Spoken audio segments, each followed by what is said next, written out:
মাধ্যমিকের ফলাফলে জেলার মধ্যে বিশেষ জায়গা করে নিল বাগদার অত্যন্ত গ্রামীণ এলাকা স্কুল বাজিতপুর হাই স্কুল। শতাংশ বিচারের পাশের হার ৯৬%। এই স্কুলের ছাত্র অর্ক দেবনাথ ৬৭৪ নম্বর পেয়ে মহকুমার মধ্যে যুগ্ম প্রথম হয়েছে। এই বিষয়ে বাজিতপুর হাই স্কুলের প্রধান শিক্ষক দিলীপ কুমার সরকার বললেন, বাজিতপুর স্কুল একটা সীমান্তবর্তী প্রত্যন্ত গ্রামীণ এলাকায় হলেও দীর্ঘদিন ধরে এই স্কুলের মাধ্যমিক এবং উচ্চ মাধ্যমিকের ছাত্রছাত্রীরা ভালো রেজাল্ট করে আসছে, কিন্তু এবারের রেজাল্ট অতীতের সমস্ত সাফল্যকে ছাপিয়ে গেছে। এর পেছনে শিক্ষক শিক্ষিকাদের নিরলস পরিশ্রম। তারা কখনো কর্তব্যে গাফিলতি করে না, অত্যন্ত আন্তরিকতার সাথে তারা শিক্ষাদান করে। এই কারণেই এত সাফল্য। বাজিতপুর হাই স্কুলের সার্বিক রেজাল্ট ভালো, 96% মতো পাস করেছে। এইবার আমার 174 জন পরীক্ষার্থীর মধ্যে 167 জন পাস করেছে।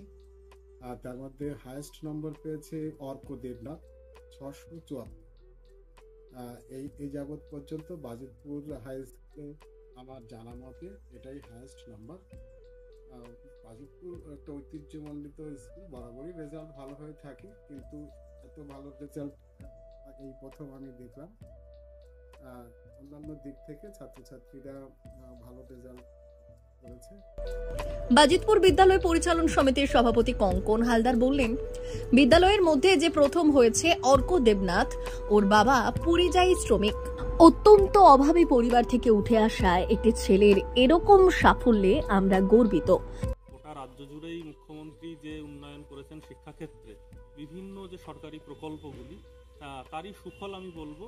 আর তার পাশাপাশি আমাদের বিদ্যালয়ের প্রধান শিক্ষক, পরিচালন সমিতি, অন্যান্য শিক্ষক শিক্ষিকা, শিক্ষাকর্মীবৃন্দ, সর্বোপরি আমাদের ছাত্রছাত্রী এবং তাদের অভিভাবক ও অভিভাবিকাদের যে নিরলস পরিশ্রম, প্রচেষ্টা, সকলের একটা মিলিত একটা ফলাফল আমি এটাকে বলব সর্বোচ্চ নম্বর। অর্ক দেবনাথ ও অত্যন্ত গরিব পরিবারের ছেলে, ওর বাবা পরিযায়ী শ্রমিক, বাইরের রাজ্যে কাজ করে। তো এরকম একটি পরিযায়ী শ্রমিকের পরিবার থেকে উঠে এসে ও যে রেজাল্ট করেছে, ওর সাফল্যে আমরাও নিজেদেরকে গর্বিত মনে করি। মেধাবী ছাত্র অর্ক বলে, আমার এই সাফল্যের পেছনে সব থেকে বড় অবদান আমার মা ও বাবার। তাদের সাপোর্টেই আজকে আমি এই সাফল্য পেয়েছি।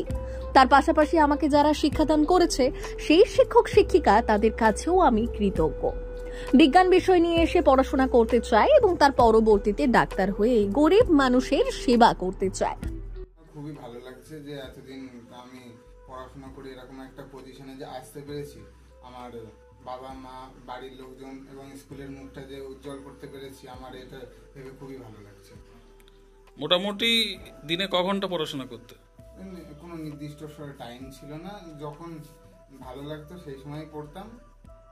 এরকম সায়েন্স নিয়ে পড়াশোনার ইচ্ছা এবং তারপর ডাক্তারি। মালিপোতা গ্রাম পঞ্চায়েতের প্রধান দেবব্রত মণ্ডল বললেন, বাজিতপুর উচ্চ বিদ্যালয় ছাত্রছাত্রীদের এবারের রেজাল্ট আমাদের অঞ্চলকে গৌরবান্বিত করেছে। বিশেষ করে অর্ক দেবনাথ অতীতের সমস্ত রেকর্ডকে ছাপিয়ে গেছে। অর্কর আগামী দিনের সমস্ত পড়াশোনার দায়িত্ব আমাদের মালিপোতা গ্রাম পঞ্চায়েতের।